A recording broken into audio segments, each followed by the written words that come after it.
చూడండి జీరా రైస్ ఎంత బాగైందో. అన్నం అనేది పొడి పొడిగానే వండుకోవాలండి, అప్పుడే బాగా వస్తుంది. ఇలా కొద్దిగా స్పైసెస్ వేసి ట్రై చేయండి, టేస్ట్ అనేది బాగా వస్తుంది. చిన్నపిల్లలు కూడా చాలా చాలా ఇష్టంగా తింటారండి ఇలా చేస్తే. Hello friends, welcome to our channel Pragya Vijay cook and vlogs. ఈరోజు నేను చేయబోయే రెసిపీ జీరా రైస్ అండి. దానికి 2 కప్పుల రైస్ తీసుకున్నాను, బాస్మతి రైస్.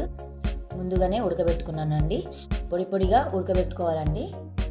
బాస్మతి రైస్ లేకపోతే నార్మల్ రైస్ కూడా తీసుకోవచ్చండి. నేనైతే బాస్మతి రైస్ తీసుకున్నాను. ముందుగానే ఉడకబెట్టుకున్నానండి, పొడి పొడిగా ఉడకబెట్టుకోవాలి. జీరా రైస్కి మెత్తగా ఉంటే బాగా రాదండి.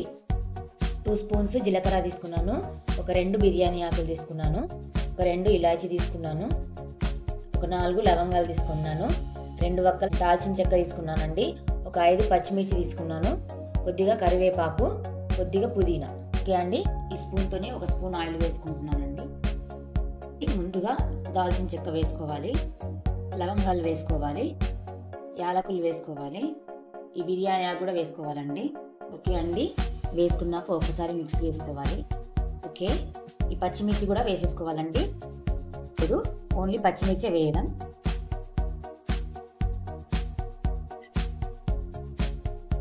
ఈ పచ్చిమిర్చి అనేది కొద్దిగా వేయించుకోవాలండి.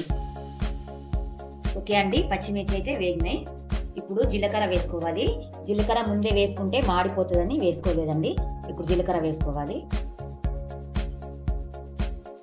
ఓకే అండి, కరివేపాకు కూడా వేసేసుకోవాలి, పుదీనా కూడా వేసేసుకోవాలండి. వేసుకున్నాక బాగా మిక్స్ చేసుకోవాలి. ఓకే అండి, రుచికి సరిపడా సాల్ట్ కూడా వేసేసుకోవాలి. ఓకే అండి, దీన్ని బాగా మిక్స్ చేసుకోవాలి. ఇప్పుడు రైస్ యాడ్ చేసుకోవాలండి.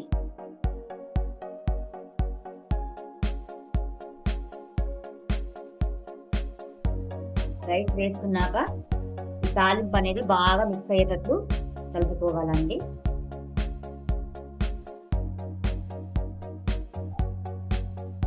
జీరా రైస్ అనేది సింపుల్గా చేసుకోవచ్చండి. ముందుగా రైస్ ఉడకబెట్టుకుంటే ఒక 5 మినిట్స్లో జీరా రైస్ అనేది అయిపోతుందండి.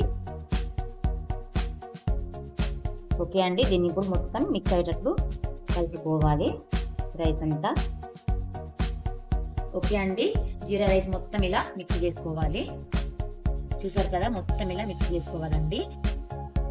ఒకవేళ స్పైసెస్ అవసరం లేదని అంటే స్కిప్ చేయొచ్చండి, పుదీనా కూడా స్కిప్ చేయొచ్చు. ఉన్న వాళ్ళు వేసుకుంటే బాగుంటుంది టేస్ట్ అనేది, లేని వాళ్ళు స్కిప్ చేయొచ్చండి. మిర్చి ఇలా కొద్దిగా వేయించుకుంటేనే వట్టి అన్నం తిన్నా కానీ టేస్ట్ అనేది బాగుంటుంది. ఓకే అండి, జీరా రైస్ అయితే అయింది. ఇప్పుడు దీన్ని సర్వ్ చేసుకుందామండి. చూడండి జీరా రైస్ ఎంత బాగైందో. మసాలా కర్రీస్తోని చాలా చాలా బాగా వస్తుందండి జీరా రైస్. ఇలా ఒకసారి ట్రై చేయని వాళ్ళైతే ఇలా కొద్దిగా స్పైసెస్ వేసి ట్రై చేయండి, టేస్ట్ అనేది బాగా వస్తుంది. ఓకే అండి, జీరా రైస్ అయితే ఇంతే, చాలా చాలా సింపుల్గా చేసుకోవచ్చు. ఒక 5 మినిట్స్లో అయిపోతుందండి రైస్ ముందుగానే ఉడకబెట్టుకుంటే.